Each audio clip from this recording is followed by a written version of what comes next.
It has been nearly a week since the last time I did a news video, so I figured now would be as good a time as any to kick off the news video and shift our focus to Money in the Bank. As we start with the Money in the Bank pay-per-view, and as we look back 2 days ago in the O2 in London, we saw two unexpected victors in the Money in the Bank matchup as Io Sky and Damian Priest are now the holders of the briefcase. But the thing is that people may not understand is that Io Sky is one of the longest reigning Money in the Bank holders in the history of that briefcase, which is absolutely insane because she's only held it for 2 days. But when you look back at the previous winners of the briefcase, you'll notice that a number of those women cashed it in 24 hours later, a few hours later, either being on the Raw following Money in the Bank or at the Money in the Bank pay-per-view. Very few women have held on to the briefcase and kept the briefcase for any length of time, which honestly is a welcome sight and a welcome change if WWE is going to do that with Io Sky, because the women deserve to keep the fucking briefcase. There's no need to have them just grab the briefcase, cash it in, and then go that route. It makes more sense to do the same thing you do with the men. And also, Damian Priest and Io Sky, neither one of them. Io Sky should not cash in to challenge for the tag team titles, and Damian Priest should not cash in to challenge for the Intercontinental of the United States. It defeats the purpose of having Money in the Bank if they're not going to cash in for the World Heavyweight Championship. It defeats the purpose of having Money in the Bank if the winner of Money in the Bank does not go for the world title. I don't care if you changed the idea. I don't care if you opened up the possibilities. I don't care.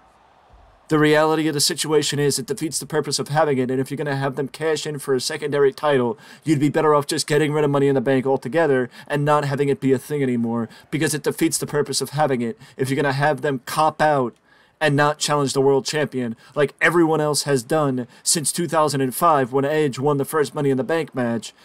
And it's worked since then, so if you're going to keep it around, do it right or don't do it.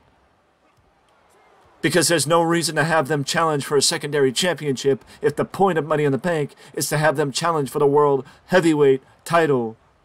Whether it be Roman Reigns or Seth Rollins or Rhea Ripley or Asuka, it doesn't matter. What matters is that the winner of Money in the Bank should always challenge for the world title. Whatever division it is, they should always challenge for the world title no matter what. Otherwise, they should never have won Money in the Bank. It's that simple. And I don't care how it sounds. I don't care what you've changed. The fact of the matter is, it is that simple. You should not win Money in the Bank if you're not going to challenge for the world title, because the point of Money in the Bank is to challenge and potentially win the World Heavyweight Championship. That's it. That's it.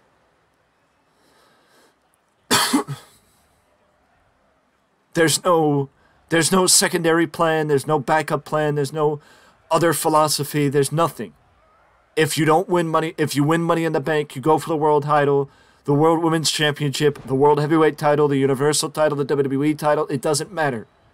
What matters is, if you win Money in the Bank, you always go for the major title and not the secondary title, because otherwise you should never have won Money in the Bank in the first place. But now we move to the other part of the news video. And the other part of the news video is, speaking of Money in the Bank, we saw the return of John Cena at Money in the Bank, as John was in the area filming. I don't know what movie he's filming now, but he was apparently in the area filming. So, that is the reason why we saw John Cena at Money in the Bank. And if you expect to see Cena anytime in the not-too-distant future, I hate to break it to you, that's not going to happen, because Cena was not back with WWE for something to do over the long term. Cena was back with WWE just because of Money in the Bank, and just because he was in the area filming. That's it. But he did bring up an interesting possibility, and the interesting possibility that John Cena brought up was the idea of WWE doing a major pay-per-view in England, which Cena mentioned WrestleMania, but a survey in the local area leading into Money in the Bank mentioned the possibility of WWE doing a SummerSlam or Royal Rumble in London or England. Well, let me rephrase that. In the UK, in the not too distant future,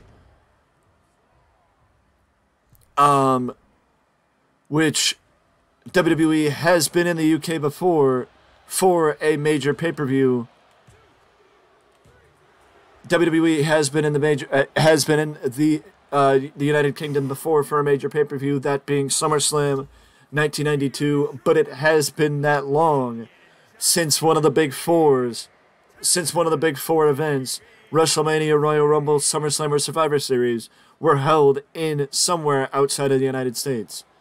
To my knowledge, the Royal Rumble has never been held outside of the United States, and Survivor Series has been held out of the United States, with Canada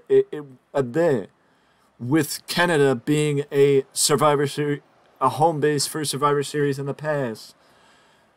And I mean, I think SummerSlam or Royal Rumble would be better off being in the UK than WrestleMania, but honestly, that is just my opinion.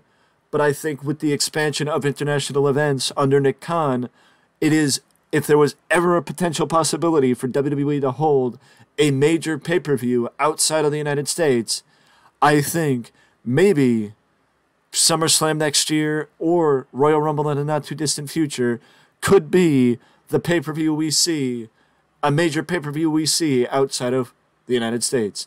With that being said, though, we have more to get to in the next news video, and maybe this time I will not go on an escapade about Money in the Bank briefcases.